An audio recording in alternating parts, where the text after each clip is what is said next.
नमस्कार, जय हिंद, जय भारत। मैं कमांडर चक्रपाणी या चैक्स एक बार फिर से डिकोडिंग 24x7 और चैक्स सिंप्लीफाइज के सौजन्य से आप सबके साथ रूबरू हूं। इस बार इत्तेफाक से जनरल कार की तरह व्यस्त हैं, तो एक अलग फॉर्मेट में एक अलग तरीके से the world this week. The world this week में देखिए, हम कहते रहे हैं कि T20 चल रहा है, T20 चल रहा है, T10 चल रहा है। इस हफ्ते में भी T10 क्या T5 होने लगा है। सनसनीखेज खबर आई कल कि अमेरिका के 5 जहाज ईरान ने मार गिराए। जरा सा विश्लेषण किया, जरा सा पता लगाया क्या हुआ है, तो मालूम पड़ा एक F-15E ईगल को मारा गया था।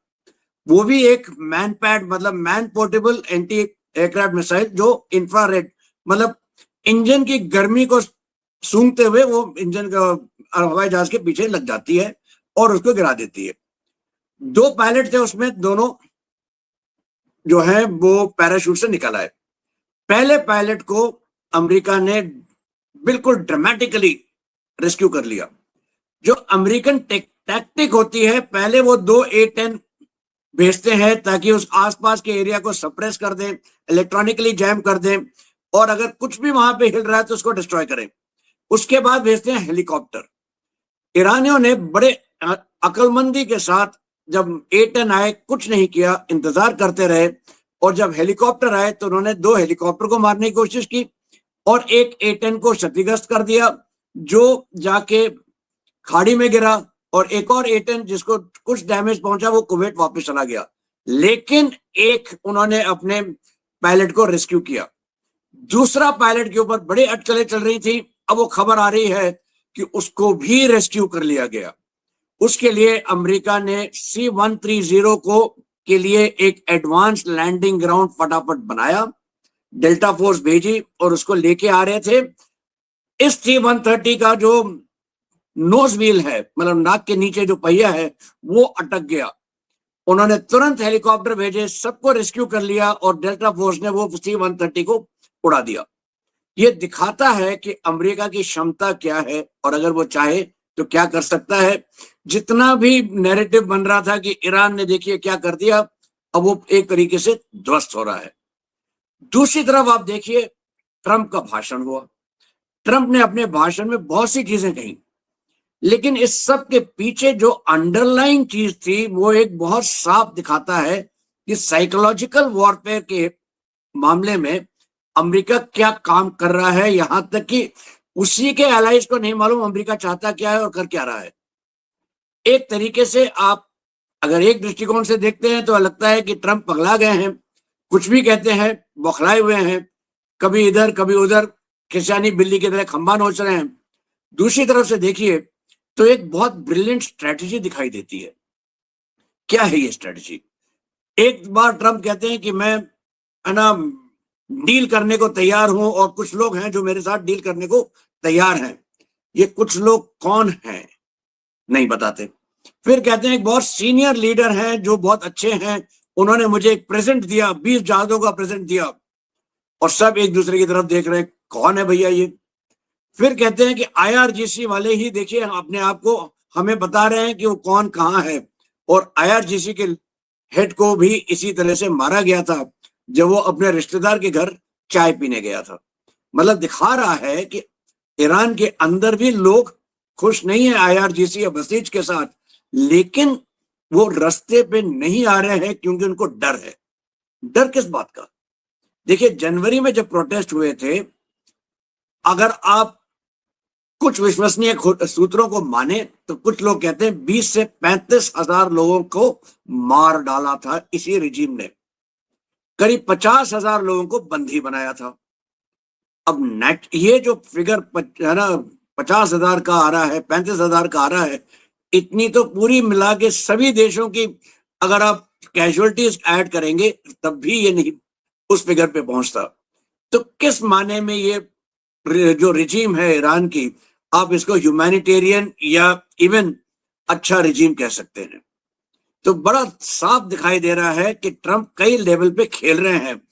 एक लेवल है कि वो ड्रामेटिकली मिलिट्री इंस्टॉलेशंस के ऊपर अटैक किए जा रहे हैं। इस्तान पे अटैक जो हुआ था 2 दिन पहले, 3 दिन पहले, उसमें 10 घंटे तक आफ्टर एक्सप्लोजन्स हुए जरे सेकेंडरी एक्सप्लोजन्स होते रहे। दिखाई दे रहा है कि बहुत बड़ा कोई अड्डा था, बहुत बड़ी फैसिलिटी थी जिसको उड़ा दिया गया है। जो ईरान और ऊपर कनेक्ट कर रहा था ब्रिज, उसको बीचों बीच उड़ा दिया। खारिज में भी उन्होंने अटैक किया है। अब आप देखिए जिस तरीके से अटैक्स हो रहे हैं और ईरान की जो क्षमता है, यहां तक कि स्टील बनाने की भी क्षमता आप क्षति में पहुंचा रहे हैं, उनकी वो क्षमता आप कम किए जा रहे हैं। दूसरी तरफ लीडरशिप के ऊपर अटैक बरकरार है। तीसरी तरफ लोगों के ऊपर वो एक तरीके से बैकडोर से ही सही, चुपचाप ही सही, लेकिन वो एक मैसेज दे रहे हैं कि अब आपका समय आ रहा है कि आप उठ के खड़े हो सकते हैं। तीसरी बात ये कर रहे हैं कि वो इजराइल जो है वो तो चुपचाप बैठा नहीं है। इजराइल का जो बेसिक मकसद था कि ईरान और उसके जो प्रॉक्सीज हैं वो कभी फिर से खड़े ना हो, तो हमास को उसने काफी हद तक खत्म कर रखा है। हिजबुल्लाह को लिटानी नदी के और ऊपर भेजने की फिक्र में है कि वो लिटानी नदी को हम एक बफर की तरह मानेंगे। मतलब आधा आपने लेबनान अपने कब्जे में कर लिया। तीसरा आप देखिए हूती के ऊपर भी शुरू हो गया है। तो आप साफ दिखाई दे रहा है कि यहाँ पे कई चीजें हो रही हैं एक साथ, और कहीं ना कहीं बातचीत का रास्ता खुलना शुरू हो रहा है। खबरें आ गई थी कि मुश्तबा खमेनी को भी मार दिया गया है, इसकी पुष्टि कोई नहीं कर पाता, लेकिन दिखाई दे रहा है कि आईआरजीसी और पेशेश्किया में विवाद है। पेशेश्किया को एक तरीके से बिल्कुल निरस्त्र कर दिया है आईआरजीसी ने, लेकिन पेशेश्किया लगता है कि बातचीत करने को तैयार है। उधर आप देखिए और कौन बात करने को तैयार है। वहां पे आप उनका जो गलाफिक है, जो उनके असेंबली का लीडर है, हो सकता है वो तैयार हो रहा है। उनका जो फॉरेन मिनिस्टर है अगराची, वो भी एक तरीके से इंडिकेशन दे रहा है कि हम बातचीत करने को तैयार हैं। तो काफी हद तक बातें चल रही हैं। इस बीच सेंटर ऑफ ग्रेविटी आपको दिखाई देता है, वो है स्ट्रेट्स ऑफ हॉर्मूज। ये स्ट्रेट्स वही स्ट्रेट्स हैं जो पहले खुली थी, अब बंद है। बंद क्यों है? क्योंकि ईरान का जो कब्जा है वहां पे 5-6 आइलैंड से सबसे बड़ा है काशिम आइलैंड। वो काशिम आइलैंड करीब 115 किलोमीटर लंबा है, छोटा आइलैंड नहीं है किसी भी तरीके से। लेकिन छोटे 3-4 आइलैंड हैं, जैसे अबू मूसा, लोअर टुम और ग्रेटर टुम। ये अगर किसी तरीके से अमेरिका इस पे कब्जा कर लेता है तो स्ट्रेट्स ऑफ हॉर्मुज को कंटेस्टेड कर देगा। अगर वो कंटेस्टेड हो जाएगा तो ईरान का जो दबदबा है वो काफी हद तक खत्म हो जाएगा। इसी बीच खबर आई है कि 3 बड़े बड़े क्रूड कैरियर्स, जिनमें सब मिला के 4 million ton crude plus gas था, ये सारे के सारे पहुंच गए हैं आपका हॉर्मुज में। ओमान का जो पेनिनसुला है, मुसद्दम पेनिनसुला को हक करते हुए बिल्कुल पास से निकल आए हैं और ईरान कुछ नहीं कर पाया। तो दिखाई दे रहा है कि और रास्ते निकल रहे हैं। अमेरिका ने तो कुछ काम किया नहीं है। अमेरिका ने कह दिया, ट्रंप ने कहा कि जिसको तेल चाहिए वो आए ले जाए, अपना वो सब करें। तो यूके ने 30 देशों के साथ बातचीत शुरू कर दी है, उसमें भारत भी है, कि हम स्ट्रेट्स ऑफ हॉर्मुज को खुला कैसे रखेंगे। इसकी पहली मुलाकात हो चुकी है और भी होंगी, कुछ ना कुछ हल तो निकलेगा। इसी बीच खबरें आ रही हैं कि सऊदी अरब का जो ईस्ट वेस्ट पाइपलाइन है उसकी क्षमता 5 मिलियन बैरल्स पर डे है, उसको उन्होंने उठा के 7 मिलियन बैरल्स भेजना शुरू कर दिया है। यूएई बात कर रहा है कि यूएई के रास्ते एक कनाल बनाएगा जो ओमान में खुलेगा, ताकि आप पूरा का पूरा स्ट्रेट्स ऑफ हॉर्मुज को बिल्कुल दरकिनार कर देंगे। ये प्रोजेक्ट टाइम लगाएगा। इस बीच सबसे बड़ी बात यह है जो कोई नहीं बात कर रहा, वो है आईमेक, जहां पे भारत का इन्वॉल्वमेंट है। जैसे ये युद्ध खत्म होता है, ये तो आप मान के चलिए आईमेक के ऊपर इतना ज्यादा दबाव पड़ेगा और आईमेक डबल स्पीड पे काम होगा। इसके साथ साथ आईमेक को कनेक्ट कर देंगे बेन गुरियन कैनाल के साथ, जो इलियट नाम का एक पोर्ट है इसराइल का, जो गल्फ ऑफ अकाबा में है, रेड सी के पास, उसे कनेक्ट करेंगे गाजा के ऊपर, हाइफा के पास, इन दी मेडिटेरेनियन सी। ये कैनाल जो है स्वेज कैनाल से भी दुगनी होगी और स्वेज कैनाल के ऊपर जो निर्भरता है वो कम हो जाएगी। सऊदी अरब इसमें बहुत इंटरेस्टेड है। क्यों? क्योंकि उसकी जो नई सिटी बन रही है, कोम नई सिटी, वो इसके पास है और उसके लिए भी वो इंटरेस्टेड हो जाएगा, तो इसलिए सऊदी अरब भी इंटरेस्टेड दिखाई दे रहा है। तो आप ये मान लीजिए कि यहाँ पे तो बहुत कुछ आगे बढ़ रहा है। आते हैं सवाल एक बहुत अहम है, वो है अगर ईरान जीत गया तो। ये सवाल का जवाब जो है ये बहुत से लोग बहुत उत्सुकता से सोचते हैं, बहुत व्याकुल हो जाते हैं, बहुत स्ट्रेस में आ जाते हैं। क्यों? अगर ईरान जीतता है तो ईरान का दबदबा खाड़ी में ज्यादा हो जाएगा, उसका स्टेटस जो है बहुत बढ़ जाएगा। ईरान है एक शिया देश।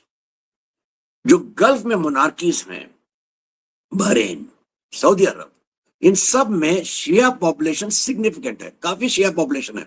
लेकिन जो रूलर्स हैं, मोनार्क हैं, वो सारे सुन्नी हैं। ये एक शिया सुन्नी डिवाइड को और भी ज्यादा तेज कर देगा। ये मत भूलिए कि मुस्लिम उम्मा जो इस्लामिक उम्मा के नाम पे कहते थे, उसमें बहुत सारी दरारें तो दिखाई दे रही हैं, दरारें हैं, और ये दरार जो है और भी चौड़ी हो जाएगी। और ये शिया सुन्नी डिवाइड जो है ये खाड़ी के देशों को बहुत ज्यादा व्याकुल कर रही है। और इसीलिए खाड़ी के देशों ने बिल्कुल साफ साफ अमेरिका को कह दिया है कि कुछ भी हो जाए आप खाड़ी से बाहर नहीं जा सकते। खबरें तो ये भी हैं कि सऊदी अरब एक प्राइमरी देश था, सबसे पहला देश और सबसे महत्वपूर्ण देश था जिसने अमेरिका को, ट्रंप को विवश किया ईरान पे अटैक करने के लिए। जो अटैक हुआ था 28 फरवरी को, वो सऊदी अरब के कहने के ऊपर, या सऊदी अरब का रोल इसमें बहुत अहम है। और इसीलिए है क्योंकि कोई नहीं चाहता कि ईरान पावरफुल बने। अगर ईरान जीत भी जाता है तो वहां पे कौन राज करेगा?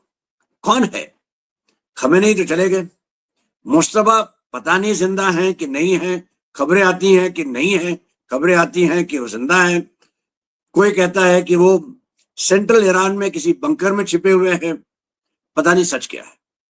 जो भी सच है, वहां पे ईरान की जो आर्मी है वो तो बरकरार है, उसमें कोई खास डैमेज नहीं हुआ है। लेकिन आईआरजीसी के जो 31 बटालियन बना कह लीजिए, डिस्ट्रिक्ट कह लीजिए, ये जो है हर ईरानियन डिस्ट्रिक्ट में एक लीडर है उनका, ये एक तरीके से वॉरलॉर्ड बन जाएगा, उस एरिया का खलीफा बन जाएगा। तो एक देश को एकजुट कौन करेगा? जो भी करे, कुछ भी हो जाए, ईरान की स्थिति तो ऐसी हो गई है कि वो वहां पे नंगा नहाएगा क्या, निचोड़ेगा क्या? उसके पास तो ना इकोनॉमिक कुछ है, बचा है, मिलिटरली बुरा हाल है, तेल है, तेल का एक्सपोर्ट कौन कर सकता है? वही वॉरलॉर्ड जो कोस्ट लाइन में है। तो आप देख लीजिए, ईरान के लिए अगले 15 से 20 साल तो बहुत मुश्किल का समय होगा। ईरान एक सिविलाइजेशनल पावर है, ये मैं मानता हूं, लेकिन ईरान की जो बेसिक सिविलाइजेशन है, जो ज़ोरास्ट्रियनिज्म है, वो तो भारत में है। उसके बाद उसकी सिविलाइजेशन हो गई है मेनली इस्लामिक, मेनली शिया। क्या ये एक तरीके से एकजुट रहेंगे? आज जो लग रहा है कि अगर ईरानियन एकजुट हैं तो संभवतः आईआरजीसी और बसीद के डर से हैं। अगर ये डर निकल गया तो क्या ये देश एकजुट रहेगा? या फिर जो मैं पहले कई बार कह चुका हूं, रैल्फ पीटर्स मैप के हिसाब से क्या ईरान में फिर से डिवीजन होगा? ये बाउंड्रीज जो हैं गल्फ नेशंस की क्या फिर से बनाई जाएंगी? ये सवाल हमेशा खड़ा मिलेगा। इस सब में सबसे बड़ा नुकसान किसका है? जो दिखाई देता है वो सबसे बड़ा नुकसान तो दिख रहा है पाकिस्तान का, हमारा पड़ोसी, हमारा घनिष्ठ मित्र। इस तरह से देखिए, घनिष्ठ मित्र इसलिए, ये कोई भी जीते, चाहे ईरान जीते चाहे अमेरिका जीते, पाकिस्तान तो हारेगा। क्यों? पाकिस्तान में ही शिया सुन्नी डिवाइड बहुत बड़ा हो गया है। पाकिस्तान के इकोनॉमिक सिचुएशन जो है और भी बदतर हो गई, क्योंकि यूएई ने अपना पैसा वापस मांग लिया है। 2.6 बिलियन डॉलर्स हैं उसके। उन्होंने कहा भैया हमारे पैसा वापस करिए और तुरंत करिए, हम आपका इंतजार नहीं करेंगे।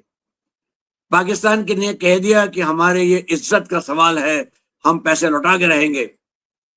वहां खबरें आ रही हैं कि यूरोपियन यूनियन के साथ जो उनके जो यूरो डिनोमिनेटेड बॉन्ड हैं करीब 1.5 बिलियन के, वो अप्रैल के एंड में या मई की शुरुआत में मैच्योर होंगे, उन्हें आपको देना होगा।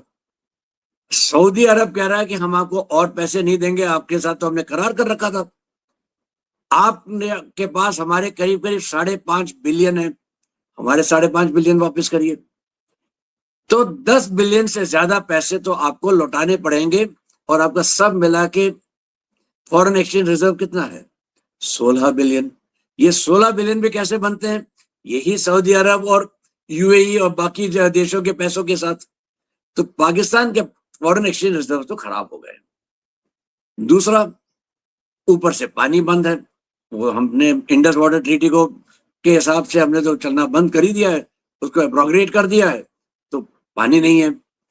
फर्टिलाइजर की किल्लत हो रही है, तेल की कीमत 500 रुपए क्रॉस कर गई है। तो अब क्या करेगा? इसको तो क्या यही कहते हैं कि भैया खाना बनाने चले, आटा गीला निकल रहा, आपके पास कुछ बच ही नहीं रहा है। आपके पास एक गृह युद्ध जैसे आसार दिखाई दे रहे हैं। इस बीच इंडिया ने क्या किया? मेरे हिसाब से बड़ा इंटेलिजेंट काम किया है। आपने एक आध एक्सरसाइजेस, मॉक ड्रिल शुरू कर दी दिल्ली में इधर उधर कि भाई हम कुछ करने वाले हैं। आपने पाकिस्तान की सेना को हड़कंप में डाल दिया कि क्या मैं अफगानिस्तान की तरफ रुख करूं या मैं हिंदुस्तान की तरफ रुख करूं। सब कहने लगे हैं कि भाई ख्वाजा आसिफ कहते हैं हम कलकत्ते में बॉम्ब करेंगे। भैया कहां से करेंगे? आप अपने पटाखे संभाल लें, यही बहुत है, आपको वही नहीं संभलते। और उसके साथ साथ देखिए, 3 दिन पहले बलूचिस्तान में एक साथ तकरीबन 35 से 40 हमले हुए। इसकी खबरें ज्यादा नहीं आ रही है, लेकिन हुए। वहां पे केपीके में लड़ाई चली रही है। तालिबान किसी भी तरीके से पाकिस्तान को माफ करने के मूड में नहीं है।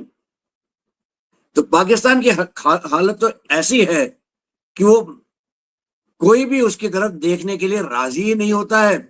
और वहां पे चीन ने सबसे आखिरी वो ये किया भाई, 220 मिलियन डॉलर, बिलियन नहीं मिलियन डॉलर, छोटी सी रकम, कहता है ये जब तक आप नहीं देंगे, आपके गैस पाइपलाइन में जो हमारी गैस चल रही है उसको हम बंद कर देंगे। भाई आप हमारी गैस एंटिटी को पहले पैसे दीजिए। तो आपको साफ दिखाई दे रहा कि पाकिस्तान की हालत बहुत ही खराब है। और संभवतः अगर इस पर्शियन गल्फ के युद्ध में सबसे पहली कैजुअलिटी अगर कोई होगी तो वो शायद पाकिस्तानी हो। सवाल सबसे पहला या सबसे बड़ा यह है कि आखिरकार ये युद्ध हुआ ही क्यों? क्या मकसद था इस युद्ध का? इसके लिए आपको जरा सा पीछे हटना जरूरी है। मैं आपको जरा 2 कदम पीछे लेता हूं। देखिए, अमेरिका के लिए सबसे बड़ा नाइटमेयर, सबसे बड़ी विपत्ति क्या है? पेट्रो डॉलर का खात्मा।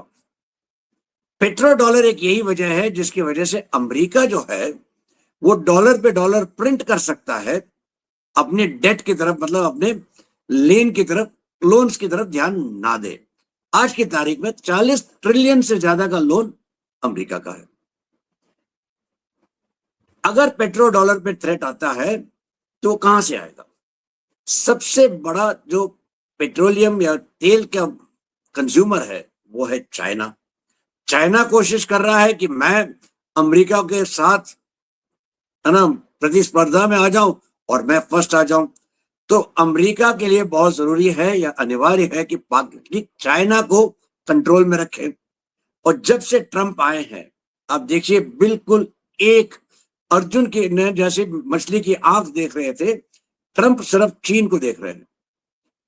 चाहे वो पनामा में चीन का जो पनामा के कनाल और पनामा के पोर्ट्स के ऊपर जो ना कब्जा था उसको छुड़ा लिया बिना कुछ किए हुए, सिर्फ धमकी से काम चल गया। वहां से गए कहां? वेनेजुएला। वहां पे धमकी दी, नहीं माने, प्रेसिडेंट को उठा लिया और वेनेजुएला लाइन पे आ गया। चीन को जो बहुत सस्ता तेल मिल रहा था वो खत्म हो गया। तीसरा, ईरान। सबसे बड़ा आफ्टर रशिया, चीन ईरान से पैसा तेल लेता है और ईरान को देता क्या है? 10 से 12 डॉलर। बाकी सब तो 60, 70, 80, आजकल 100 से ज्यादा डॉलर देते, ये 10-15 डॉलर देता है। आपने ये भी बंद कर दिया, ये रास्ता बंद कर दिया एक तरीके से। रशिया ने, या रशिया के साथ मुझे तो लगता है कि सांठगांठ हो गई है, कुछ सेटिंग गेटिंग हुई है, जिसकी वजह से रशिया ने भी एक तरीके से कई बार इंडिकेशन दिया है कि वो वापस डॉलर लेड जो सिस्टम था उसमें आने को तैयार है। मतलब हर तरीके से चीन को घेरा जा रहा है। यहां तक कि जब डिप्टी प्रेसिडेंट आए थे रशिया के हिंदुस्तान में, उन्होंने क्या कहा इंडिया को?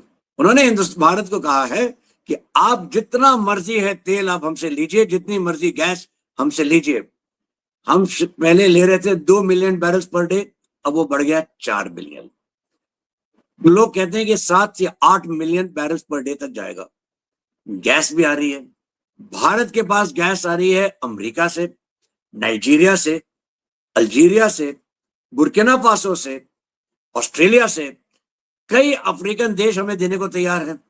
ये वही अफ्रीकन देश हैं जिनके हमने कोविड के टाइम पे वैक्सीन दी थी फ्री में, कोविड के टाइम पे हमने मास्क दिए थे, इक्विपमेंट दिया था। तब यहाँ भारत में बहुत से लोग कह रहे थे कि ये क्यों कर रहे हैं, ये वैक्सीन मैत्री क्या होती है, आप हमारी तरफ क्यों नहीं देखते? ये देखिए उसका फल, गैस हमारे पास आनी शुरू हो गई है। मुझे लगता है मई का महीना शुरू होते होते जो भी हमारी किल्लत है गैस की, ये भी अब एक बुरे सपने की तरह खत्म हो जाएगी। भारत एक ऐसा देश है, जब उसको धक्का दिया जाता है, उसे पुश किया जाता है, एक कोने में लिया जाता है, तब वो खड़ा होके वो चीजें करने लगता है जो किसी ने सोची भी नहीं थी। चाहे वो कोविड था, जब हम एक मास्क नहीं बनाते थे, ऑक्सीजन कॉन्सेंट्रेटर नहीं थे, ऑक्सीजन भी कम पड़ता। जब तक कोविड खत्म हुआ हमने वैक्सीन बनाए, मास्क बनाए, ऑक्सीजन एक्सपोर्ट कर रहे थे, कॉन्सेंट्रेटर एक्सपोर्ट कर रहे थे और वेंटिलेटर एक्सपोर्ट कर रहे थे। क्या नहीं कर रहे थे? अमेरिका के साथ ट्रेड का संकट आया, टैरिफ आए, क्या हुआ?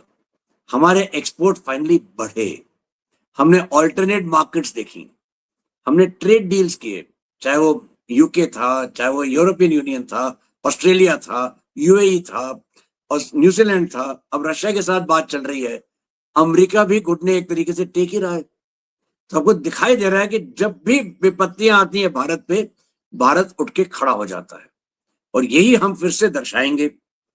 तो आप ये देखिए, एक तीसरी वजह जो बहुत से लोग बात नहीं कर रहे हैं, गाजा और सीरिया और लेबनान के ऊपर इतना गौर क्यों किया जा रहा है? क्योंकि एक लेवांत गैस फील्ड है जो गाजा के साथ होते हुए, इजराइल के साथ होते हुए, सीरिया के होते हुए लेबनान, वहां पे ये extensive oil and gas field है। माना यह जाता है कि यहाँ पे भयंकर रिजर्व्स है, बहुत बड़े रिजर्व्स है, और यही अगर कंट्रोल में आ जाए और यहाँ पे आप शुरू हो जाए तो आपके पास पूरे विश्व का तेल और गैस का भंडार जो है उसका कंट्रोल अमेरिका और उसके दोस्तों के पास आ जाएगा। यही खास वजह है इस युद्ध की कि oil and gas, petro dollar के आप वो करें। इसका ग्लोबल इंपैक्ट हमें दिखाई दे रहा है। इस युद्ध का तेल और गैस की किल्लत दिख रही है, अनइंटेंडेड कॉन्सिक्वेंसेस, ऐसी चीजें जिसके बारे में कभी सोचा नहीं था वो भी दिखने शुरू हो गई हैं। कैसे? फर्टिलाइजर की किल्लत, हीलियम की किल्लत, स्टील मैन्युफैक्चरिंग में कोकिंग कोल की जरूरत होती है, उसकी किल्लत। हालांकि इंडिया ने यह कहा है कि हमारे पास इस सीजन के लिए फर्टिलाइजर पर्याप्त मात्रा में है। यह सब दिखाई दे रहा है। No wonder Ben Gurion canal, IMEC और बाकी जो कोशिशें हो रही हैं कि आप किसी ना किसी तरीके से विश्व के जो कंस्ट्रेंट्स हैं, नैरो स्ट्रेट्स हैं, सी लेन्स ऑफ कम्युनिकेशंस हैं, इनके ऊपर विशेष ध्यान दिया जाए, इनको खुला रखा जाए। ये तो आपको दिखाई दे रहा है। सबसे बड़ी समस्या आएगी ट्रस्ट, विश्वास। क्या मैं या क्या कोई भी देश अमेरिका पे विश्वास कर सकता है? क्योंकि ये खाड़ी के युद्ध ने दिखाया है अमेरिका के जो खासम खास नेटो है, अमेरिका उन पे भी विश्वास नहीं कर सकता है। और जिस तरीके से बयान अमेरिका ने दिए हैं, ट्रंप ने दिए हैं कि हम नेटो से बाहर हो जाएंगे, क्या यूरोपियन यूनियन और नेटो अमेरिका के ऊपर विश्वास करेगा? अमेरिका ने अपने थर्ड और पेट्रियट बैटरीज, चाहे वो सेंट्रल यूरोप से हो, ईस्टर्न यूरोप से हो, या फिर जापान, साउथ कोरिया से हो, फिलीपींस से हो, वहां से निकाल के खाड़ी में लेके आया है। क्या ये देश अब विश्वास करेंगे कि अगर अमेरिका पे कुछ आई तो हमारे लिए कुछ करेगा? क्या नेटो ही सरवाइव करेगा? ये एक समस्या है जो दिखाई देती है। लेकिन इसके ऊपर आप देखिए भारत क्या कर रहा है। पिछले एक हफ्ते में ही 5 जहाज भारत ने कमीशन किए, नेवी के जहाज। दिखाई दे रहा है नेवी के ऊपर कितनी बड़ी फोकस है भारत की। ये 5 जहाज कौन से हैं? 2 हैं तारागिरी और दुनागिरी। अरिधमान, जिसके लिए कहा था ये एक लफ्ज ही नहीं, एक शक्ति है, एक शब्द नहीं, ये शक्ति है अरिधमान, राजनाथ सिंह जी ने कहा था। ये एक हमारी न्यूक्लियर पावर्ड बैलिस्टिक सबमरीन है। ये तीसरी सबमरीन है जिसकी वजह से हम 24/7/365 डेज एक सबमरीन को पेट्रोल पे हमेशा रख सकते हैं। हमारा न्यूक्लियर ट्रायड बिल्कुल साबित हो जाता है 24/7/365 डेज के लिए। कोस्ट गार्ड के 5 जहाज भी कमीशन हुए। इसके साथ साथ देखिए इस खाड़ी के युद्ध ने दिखा दिया आपको अपने स्लॉक्स की, अपने जो पानी के जहाज हैं, मालवाहक जहाज हैं, इनका रास्ता डिपेंड करने की क्षमता आप में होनी चाहिए। अगर ये होनी चाहिए, नेवी अनिवार्य है और नेवी के ऊपर आपने ध्यान देना है। उसके साथ साथ हार्ड पावर भी एक बहुत जरूरी चीज है। क्षमता, लड़ने की क्षमता, आपके युद्ध की क्षमता, और आपके को इस क्षमता का इस्तेमाल करना आना चाहिए। चीन के पास क्षमता है, इस्तेमाल करने से हिचकिचाता रहा, पीछे हटता रहा, इस्तेमाल नहीं की, चीन का दबदबा खत्म हो रहा है, चीन खत्म होता जा रहा है। अब मौका है, समय है भारत को अपनी जो काबिलियत है वो दिखाने का। और मुझे पूरी तरह विश्वास है कि भारत जो है यहां से अच्छा ही उभरेगा, ज्यादा ताकतवर उभरेगा। क्यों कहता हूं? आज अगर आप चलें तो पूरे विश्व में रिफाइनिंग का बादशाह कौन है? लोग कहते थे मिडिल ईस्ट है, खाड़ी के देश है, लेकिन वहां के रिफाइनिंग कैपेबिलिटी तो खत्म हो रही है, रिफाइनरीज बंद हैं। रशिया है, रशिया की 4 रिफाइनरीज जो उसके वेस्टर्न साइड में थी, बाल्टिक में, वोल्गा में, उनको क्षति पहुंची है, वो बंद पड़ी हैं। रशिया ने कह दिया कि 1 अप्रैल से हम पेट्रोल डीजल नहीं एक्सपोर्ट करेंगे। चीन के पास रिफाइनिंग कैपेसिटी है, लेकिन उनको हम कहते हैं टिन पॉट रिफाइनर, छोटे छोटी रिफाइनरीज हैं, और ये ऑप्टिमाइज्ड है रशियन तेल और वेनेजुएलन तेल, क्योंकि ये सस्ते में आ रहा था। उसके लिए बचता है कौन? भारत। आज की तारीख में Bharat 4 million barrels per day के हिसाब से हमें रिक्वायरमेंट है रिफाइंड प्रोडक्ट्स की। 8 से 9 मिलियन बैरल्स पर डे हमारी क्षमता है। अगले सालों में ये 8-9 से बढ़ के बहुत ज्यादा हो जाएगी। हमारे पास चाहे दुनिया में तेल हो ना हो, बाकी देश चाहेंगे कि हमारे पास तेल भेजे ताकि उनको फिनिश प्रोडक्ट मिल सके। तो भारत के पास तो चाहे जो भी कीमत हो तेल की, हमारे पास विकल्प होगा। हम अपने प्रोग्रेस के लिए, अपने डेवलपमेंट के लिए पैसा हमेशा निकालेंगे। इसके साथ साथ हमें क्या जरूरी है? देखिए, हम $2 ट्रिलियन, $3 ट्रिलियन इकोनॉमी नहीं रहे, $4 ट्रिलियन हो रहे हैं। 5 की तरफ निगाह दौड़ाई है, $10 ट्रिलियन बनना चाहते हैं, हमको अब सोचना भी पड़ेगा $10 ट्रिलियन इकोनॉमी की तरह। हमें अपना डिफेंस बजट बढ़ाना पड़ेगा। मेरा अपना मानना है कि हमारा डिफेंस बजट कानूनी तौर पे 5% और जीडीपी हमेशा होना चाहिए। इसमें आप इंटरनल सिक्योरिटी को मिला लें। इंटरनल सिक्योरिटी के ऊपर हमें विशेष ध्यान देना पड़ेगा। हमारे दुश्मन बाहर कम और अंदर ज्यादा है। हमारे दुश्मन जो हैं बाहर वाले, अंदर वाले दुश्मनों के साथ ही खेलते हैं और उन्हीं के साथ आप देखिए भारत के अंदर क्षति पहुंचाते हैं। चाहे वो नॉर्थ ईस्ट में हो, चाहे वो मालदा वाला इंसिडेंट हो, चाहे वो फार्मर प्रोटेस्ट में, किसानों की प्रोटेस्ट की आड़ में अमेरिका और कनाडा खेल रहा था, चाहे वो किसी और नाम पे, किसी और वजह से कहीं से भी हमारे ऊपर वो लाएंगे। ये हमारे लिए सबसे बड़ा लेसन है इस खाड़ी के देश, इस खाड़ी के युद्ध से। हमने एक नया पॉलिसी अपनी बनाई है जिसका नाम है प्रहार, कि हम जो है टेररिस्ट के साथ हम कैसे बर्ताव करेंगे, हम कैसे रिस्पॉन्ड करेंगे। अब इसको इम्प्लीमेंट तो कर दिया गया है, लेकिन अब समय है इसको पूरी तरीके से इम्प्लीमेंट करना। अगर ये सब हम करते हैं और हमारे पास वो शक्ति होगी जिसका हम इस्तेमाल करना जानते भी हैं और करने की काबिलियत भी रखते हैं और करके भी दिखाते हैं, तो मुझे पूरा विश्वास है कि कल का भारत एक विकसित भारत होगा और हम इसी की तरफ आगे अग्रसर रहेंगे। इंतजार कीजिए अगले हफ्ते तक। ये थी खबरें इसी हफ्ते की। तब तक जय हिंद, जय भारत, नमस्कार।